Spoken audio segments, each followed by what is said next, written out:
one-to-one, custom, bespoke, personalized journeys, products, everything has to be a big part of our plan. Welcome to Honest E-Commerce, a podcast dedicated to cutting through the BS and finding actionable advice for online store owners. I'm your host, Chase Clymer, and I believe running a direct-to-consumer brand does not have to be complicated or a guessing game. On this podcast, we interview founders and experts who are putting in the work and creating real results. I also share my own insights from running our top Shopify consultancy, Electric Eye. We cut the fluff in favor of facts to help you grow your e-commerce business. Let's get on with the show. All right, on location, first episode, we are recording here at E-Tail West in Palm Springs. Got to shout them out. They set up this location. We're going to have a lot of fun noise, definitely some traffic passing by, but we're just going to get into it here. Today, I'm welcoming to the show my first guest of the E-Tail trip, Aman, the CEO and co-founder over at Ministry of Supply. They're a Boston-based clothing brand focused on engineering the most comfortable clothing on and for the planet. Welcome to the show. Hey, thanks so much for having me. This is exciting. It's very exciting. It's lots is happening. So take me back in time. Where did the idea for Ministry of Supply come from? What was that differentiator? Like, what were you looking to solve in the market? Yeah, so zooming back way too far now, but first job out of college, I'm in consulting. Every Monday morning I'm on a plane. Every Thursday night I'm on a plane. I'm hacking the hotel iron. Every Sunday I'm going to the dry cleaner. I've got pit stains, shirts half untucked, wrinkled by 4 o'clock in the afternoon. And so I loved the job and despised the clothing. I truly despised getting up and wearing head to toe Brooks Brothers. And so I started quietly hacking little pieces of my clothing, which I started with my socks. Mm-hmm. I took out the soles of my socks, scissors, literally cut, and then cut out the soles of a pair of cushy Nike running socks, sewed them in, hand sewing, nothing wild, and created my own little Franken sock, which was my FU to the established dress code of how you should look. And so this is my way of being a little secretly incredible and having a little edge, and I felt more comfortable. Fast forward, I go to business school. I'm the only one on MIT's campus talking about fashion. I happen to meet my co-founder, the only other one, who is cutting out the center back panel, my partner Gihan, of his dress shirts and sewing in the center back panel of his running shirts. Gihan's a world-class runner, and making a dress shirt that he could stretch in. Yeah. And so both of us had this pain of man, we just don't want to put on stiff, stuffy dress clothes, and we know we got to look nice. What's the way to solve it? We're engineers by background. Let's just do it ourselves. Well, how long was it from meeting your co-founder to where you guys, this is an idea that we're going to take seriously and explore? Yeah, it was probably instant. I mean, both of us met when we felt like this was something we really wanted to put our hearts into. We felt like the world needs this. I was on leave from consulting, so I had a safe, spot 2 years ahead in business school where I can just play, see if the world cares. Let's launch a Kickstarter and figure out if there's a market here. But from the time we met, October, until we launched our Kickstarter, 6 months, 12 prototypes. Once every 2 weeks, we were turning out a new sample. You're taking all my questions from me. All right, so you guys are launching this Kickstarter. Did you even see a sample before you went to the Kickstarter, or were you trying to see if there was an appetite for these types of items in the market beforehand? Yeah, so we did this really great thing. In hindsight, I would encourage a lot more people to do. We did these little table reads, let's say, where we would get a sample from our factory in New York. We would bring it back to business school or on campus where we'd have enough friends and family that would give us some mildly honest feedback. We would test it ourselves, and then we would go run another sample. And so we did this something like 14 times over maybe more like 7 months. I remember number 14 was the one we shot the video for a Kickstarter campaign. That's amazing. So walk me through the Kickstarter. What did you have wild aspirations? Did you hit your goal? Then some? How'd that happen? It was, we're 26 in college, not sure what we're doing. We've never done anything like this before. Neither of us come from fashion, and we're terrified. So we set a goal of $30,000. So if we can sell $30,000 in a month, there's a business here. There's something here. And it turned out we sold $430,000, which sounds great. But, when you have a supply chain built for 30, you can imagine that caused some trouble. So the Kickstarter did 430? In that 30-day period, yeah. Oh, that's amazing. Obviously, it shows that there's some appetite for these products in the market. How did you switch the model from what arguably is a pre-sale drop model through Kickstarter to talking about supply chain, building out the product lines? It's like you have a successful Kickstarter. Now you have to make the product. Now you have to fulfill all these things. Walk me through that. Yeah, I mean, it was effectively the way to think of it as like a 1-year timeout. I mean, we had to hit pause and do nothing for a year other than fulfill, I think it was 8,000 shirts. We were positioned for something like 300 a month. So we had to build up an entirely new supply chain. It would have taken us something like 4 years to get all the shirts out with the existing supply chain. And even then, it would have changed a lot. So it was for us just an absolute, went from the highest of the high to, oh shit, we have no chance. How do we fix this? You are solving these supply chain problems, these growth problems. How are you trying to get new customers, or are you just trying to take care of the ones that are already sold? Nothing. We are just trying to get shirts on bodies. I mean, our only goal at this point is to not have these, 2,798 backers pissed. We want to empower them, excite them, and make them feel like they are our only goal, right? Like there was horror stories on Kickstarter of projects delayed 2 years. Meanwhile, the company is shipping to new wholesale partners, and we were just not going to be that. So we put our heads down in probably the toughest year of the business, maybe save COVID, and just drilled on making these shirts. Now, I will also tell you as a spoiler, they ended up being terrible shirts. And I can tell you that story too, but we got them all out in a not unreasonable amount of time, which itself was a bit of a feat. What's not unreasonable for the amount of orders for what you prefer? Did you get them all out in a year? Yeah, I think the campaign ended in July. We promised October. They were all out by January. So maybe max of 3 months late, but some on time. So not terrible, but not perfect. And then you learn about customer service and reviews. That's right. At the time, it was still kind of what we think of today in the review ecosystem. It was a little harder to blast a company, but we didn't need to be hard to reach. We made ourselves very easy to reach. We wanted the feedback. We wanted to understand that from an engineering standpoint, these things were absolute monsters. I mean, they could handle anything, any wash cycle. They're still around today. I mean, they were tanks of shirts. These were a dress shirt made with NASA technology. They were impenetrable, but they didn't look that great. The fit was a little bit off. The drape was a little off. So, maybe exposing more of your body's shape than you intended. And we learned a quick lesson about, technology isn't everything. If you can't get if the car doesn't look great, no one cares what's under the hood.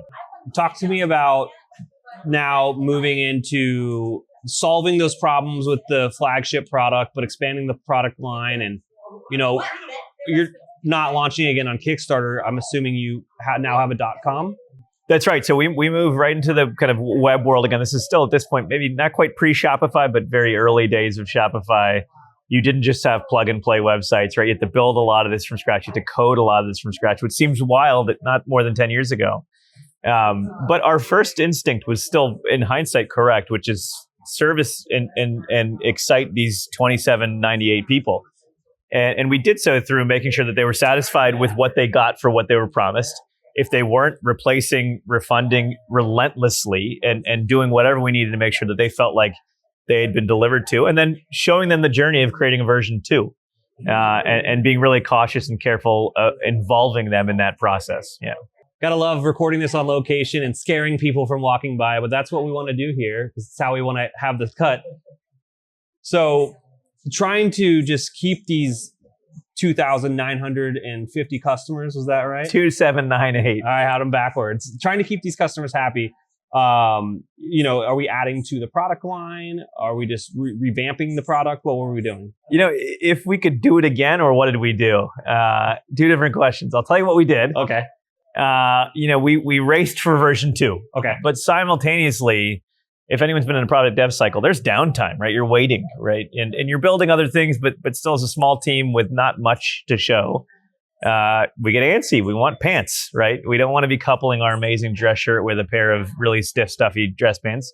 We want undershirts, right? The amplifying impact of, if you're going to wear an undershirt, make sure it's ours.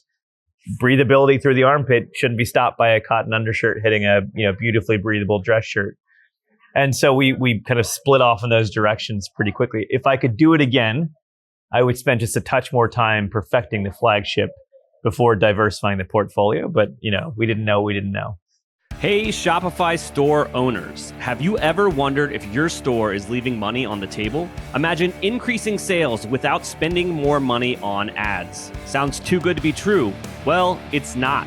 I'd like to introduce you to StoreTester. StoreTester is a done-for-you conversion rate optimization service for Shopify merchants. Could your store benefit from increased conversion rates, higher average order values, and improved revenue per visitor? StoreTester could be the perfect partner for you. From ideation to implementation, this full-service A/B testing service takes all of the guesswork out of improving Shopify stores. StoreTester does all the work for you while offering month-to-month transparent fixed pricing. It gets even better. They believe in their service so much, they're offering the first test for free for qualified merchants. Let me repeat, the first test is free for qualified merchants. Curious to see if you qualify for a free test? Reach out today. Visit StoreTester.com to schedule an intro call. That's www.StoreTester.com. Schedule an intro call today to see if you qualify for a free test. Hey everybody, today's podcast is brought to you by Intelligems, the ultimate profit optimization tool for Shopify merchants. I'm telling you this, obviously I own an agency. We use Intelligems when we're running split testing and CRO stuff for all of our clients. Are you looking to maximize your profits? Intelligems offers data-driven solutions to optimize your content, prices, discounts, and shipping rates. Join over 500 happy clients who have seen significant improvements. With Intelligems, you gain control over your e-commerce economics, boosting your profit per visitor by an astonishing 36%. But that's not all. Intelligems users report a 54.62% increase in revenue per visitor and a remarkable rise in conversion rates. How does Intelligems do it? Through a suite of tools that allows you to A/B test everything on your Shopify store, from landing pages to product prices and shipping rates. Imagine testing new layouts, offers, even a new Shopify theme with ease. We're testing a new landing page for our client on a new theme versus an old landing page on their old theme right now. Intelligems empowers you to find the perfect price point for your products and optimize your shipping strategy. But there's more.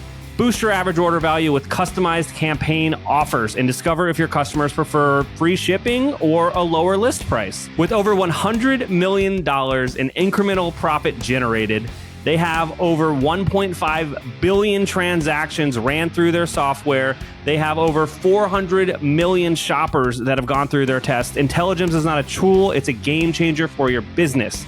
Are you ready to transform your Shopify store's profitability? Book a demo today at intelligems.io. Empower your brand to reach new heights. Again, that's Intelligems, giving superpowers to your customer acquisition, retention, and overall profitability. Hey, well, there are people listening now that might be in a similar boat, and that's exactly what they needed to hear. Yeah.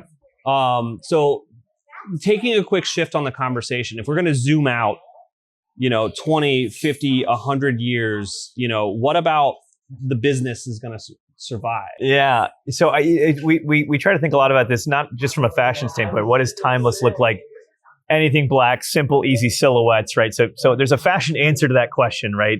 But that even will pass. Macro trends will still, there's still trends, even if they're macro, right? So we will see these shifts. We will see them through. We will still push through them.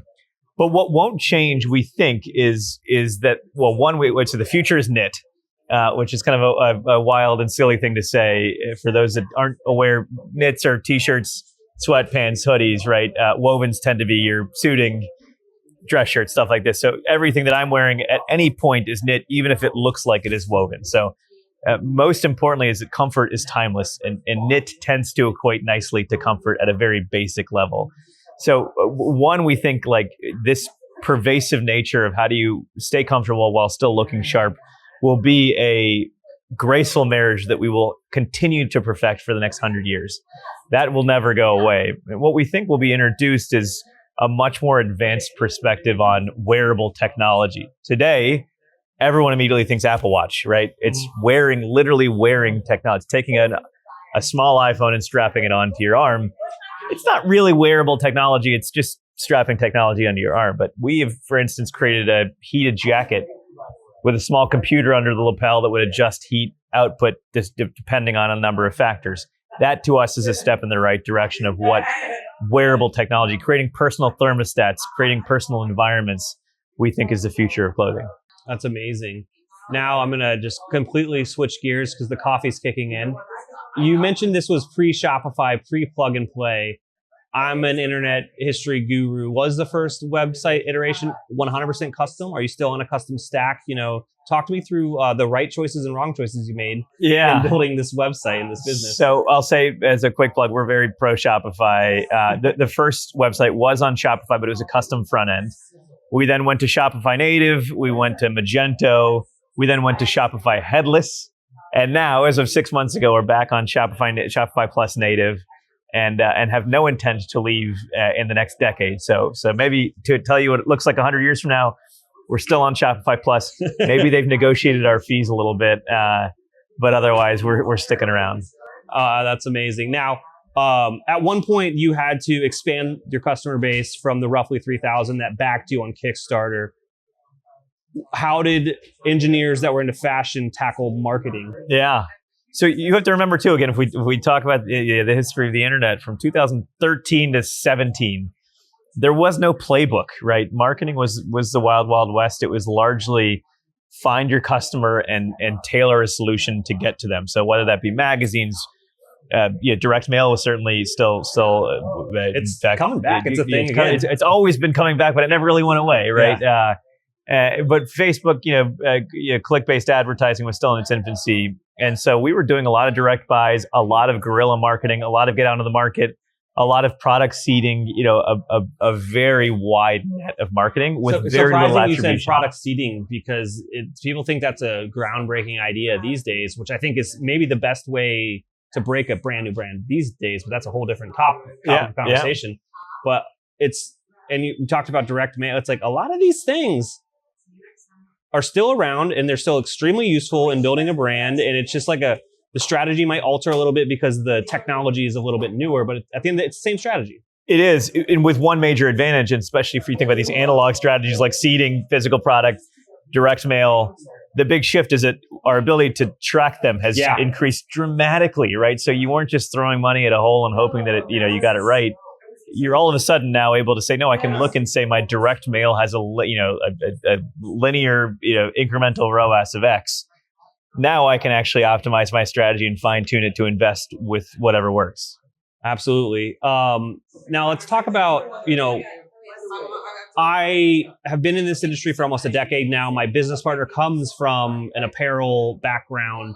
And I think that one of the advantages to a young entrepreneur of getting into the apparel space is it's easy. Yeah. But maybe that's also a disadvantage too, because what's the differentiator if there isn't much of a hill to climb there? So how would you describe, what makes a brand good or what makes apparel worthwhile to explore? Yeah, I love this question. I love the barrier to entry becoming lower. I love the tech stack becoming more ubiquitous. We're all on Shopify Plus. We're all using, Klaviyo. We're all using the same tools. And by doing so, I think it creates a much more level playing field that allows for great product to be elevated, right? And so ultimately, our goal and vision is to continue pouring all of our investment back into the products. We're not a D2C brand. We're not we're none of these buzzwords matter except for we make great product. Mm-hmm. And the more that the playing field becomes even, the more great products are able to stand out. So yes, you can enter more easily. You also get kicked out a lot more easily, right? You can light money on fire a lot. That's more right. Quickly. Right. And that graveyard, we see the retail apocalypse graveyard. The online graveyard is 10 times deeper. We just don't see it, right? Yeah. So quick in, but also quick out. There's also, you kind of hinted at a little golden egg there. The easiest way to build a great business is to have a great product. That's it. Yeah. We say not every great brand, not every great product wins, but only great product wins, right? And if the system is working properly, that should hold true. Absolutely. Now, we covered the gamut from you guys getting your start on Kickstarter, selling way too much, just getting thrown in the deep end to figuring all that out up to now. what's going on, your ideas about brand. Is there anything I didn't ask you about that you think would resonate with our audience? I think your audience will appreciate the power of inventory, and it's something that the old is new again, and for years inventory and supply chain and turns were the name of the game, and then we shifted all of our conversation to tech stacks, CPCs, ROAS, incrementality, all of this kind of became the focus of what made a brand grow. Mm-hmm. Now again, as that playing field re-levels, restabilizes, we realize that the original value of high stocking rate, low inventory on hand, high turns, high margins is actually the differentiator. So I got a great product, I got a great marketing stack. Now I need to turn it. Now I need to have it in stock. Now I need to have it in the right place, in the right channel, at the right time. And so I think there's this wonderful resurgence of the COO holding the power once again, and being an incredibly important player in getting it right. No, and I think just to dumb it down and be a layman in that conversation, it's any inventory you have on hand is just cash that's unrealized sitting there. That's it. And if you plan wrong, yeah, or over, we saw this a lot on the back end of COVID where Absolutely. People had too much stock. The bullwhip. Yeah. Yeah.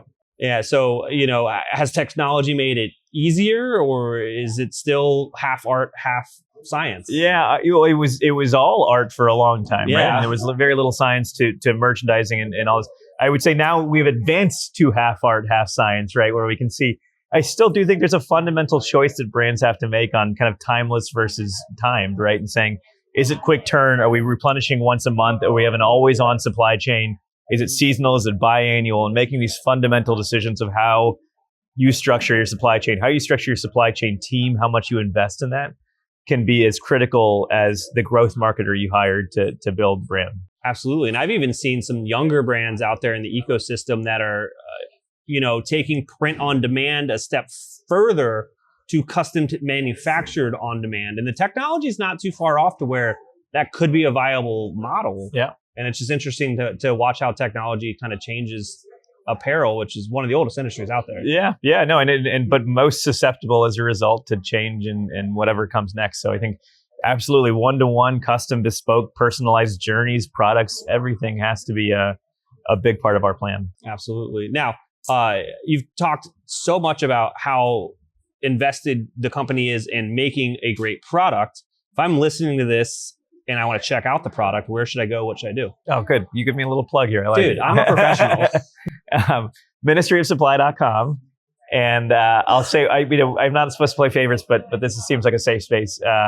I'm today wearing our Kinetic platform, which is just a tried and true test. I think we launched it originally in 2015. Every year we tweak it, we make it better, but it's similar to Lululemon's ABC fabric, although we did it first. And think soft, stretchy, machine washable, but can be worn with a t-shirt, dressed up with a suit jacket, anything in between. So if you want to give it a shot, ministrysupply.com, search Kinetic or just poke around and see what fits you. Awesome, Aman. Thank you so much for coming on the show and sharing all those insights. Thanks for having me. This was great. We can't thank our guests enough for coming on the show and sharing their knowledge and journey with us. We've got a lot to think about and potentially add into our own businesses. You can find all the links in the show notes. You can subscribe to the newsletter at honestecommerce.co to get each episode delivered right into your inbox. If you're enjoying this content, consider leaving a review on iTunes. That really helps us out. Lastly, if you're a store owner looking for an amazing partner to help you get your Shopify store to the next level, reach out to Electric Eye at electriceye.io/connect. Until next time.